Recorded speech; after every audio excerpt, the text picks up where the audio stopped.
there has been a serious security breach and crisis in Borno State. The people of Borno are crying out loud.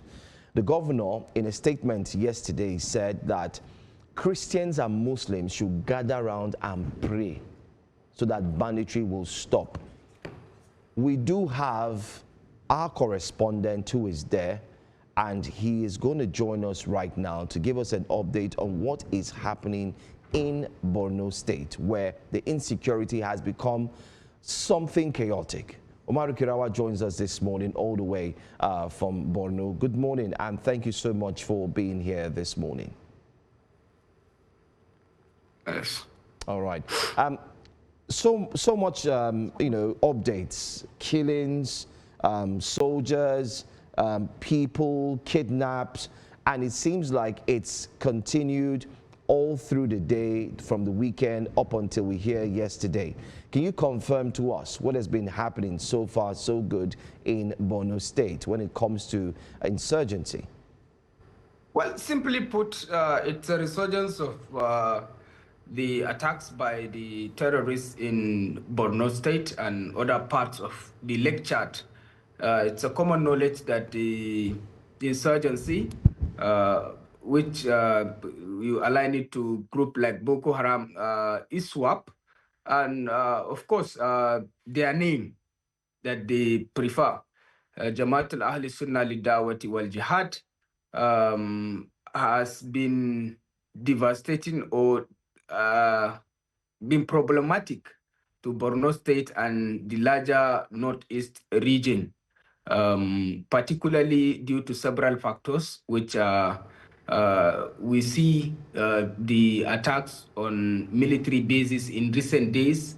Particularly, they are targeting the leadership of the security forces in the different locations across Konduga, across Mainti in Banki, across Kukawa, in Kukawa local government area of Borno State, which has led to the death of several officers and, of course, soldiers, and the kidnapping or abduction of over 300 families in Ngoshe. So basically, these are the things that is happening right now. And unfortunately, these terrorists are also using technology, just like people use technology. It's unfortunate that they use technology and they release videos and they give updates of their atrocities and what they are doing, the killings, and of course they carted away equipment, military equipment. They killed so many people. I mean, it's so sad that we are seeing the resurgence of this insurgents attacks, and even some of them coming out saying they will rename the name of some communities. Umaru Kirawa, would like you to just pause a little. So for, I'm trying to be careful using that word, but for context, we'd like our viewers to watch that video where they gathered. You did talk about them using media aids. They now have a media team where they record, they carry out everything, but let's just watch this. Yau shashi daga watan tara shekara 1447 mu ne jama'a ta sunna lidawati wal jihad wannan mai gaske jagorancin Imam Abu Ubayma Khabisahullah wa ra'ahu wanda yake jagorantar anan a dusa kuma shine Mala Ali kenan. To yau gashi na alhamdulillah suna cika baki suna ce ba mu sami komai ba mu san karban goshi ba, gashi yau Allah ya kawo mu cikin goshe. Insha Allah za mu canja mata suna mu zo mu yi in Allah ya yarda sallar Idi a goshe za mu yi. Ba baya za mu ba gaba za mu yi insha Allah ta'ala. Ba za mu yi baya ba, gaba za mu yi Allah yarda. Wannan goshe ne kowa ya sani masallacin Juma'a na goshe kowa ya gani. Abakar Hari ya yi Idi da ciki insha Allah mu ne za mu yi Idi da ciki. Mun yayyanka su ga kai nasu na tagutar su mun yayyanka, ga mata da yara mun zama da su bayi. Allah ne ya fara mana mun zama da su bayi, gashi na mun kama su bir. Insha Allah ta'ala ba ma Maiduguri ba har Abuja Allah sai aka al'ana ja al-kitab wala tayin wala tazanu bi kawzami barami bakin ciki barami kaskanci wajen neman su ba ko ina zamu je sai mun je mun neme su insha Allah ta gudun Najeriya watanni bayan da su wuce mun yi barazana da kan nan mu to gashi nan ga kan ta gudun Najeriya azbe daular musulunci kowa ya gani yau da goshe gashi muna cikin goshe insha Allah. That's a sad one.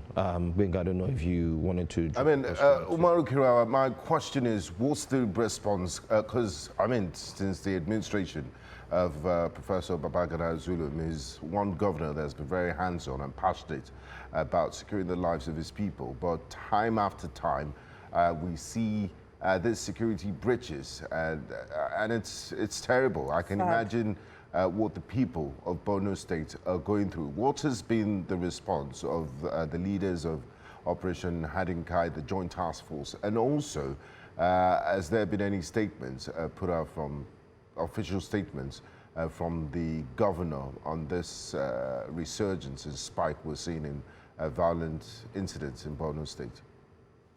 Well, it's quite to note that even before the statement by the state government, we saw an action. And I mean, we were there in the community. We went there with the governor alongside the members of the Operation Hadinkai and paramilitary, the civilian JTF hunters and vigilantes. We went to Pulka town where the displaced persons of Ngoshe community are taking refuge, where the governor sympathized with the families and, of course, provided some immediate short-term food and non-food items to the families, telling them that this is something that has happened. It has been predestined that it will happen, but the security forces will address it amicably. And we saw the security forces moving to Ngoshe town with the aim of taking over the community and dealing with the terrorists, since they vowed to ensure the takeover of the community, and they said they will ensure they observe the Eid prayer, which is coming in days after the Ramadan fast.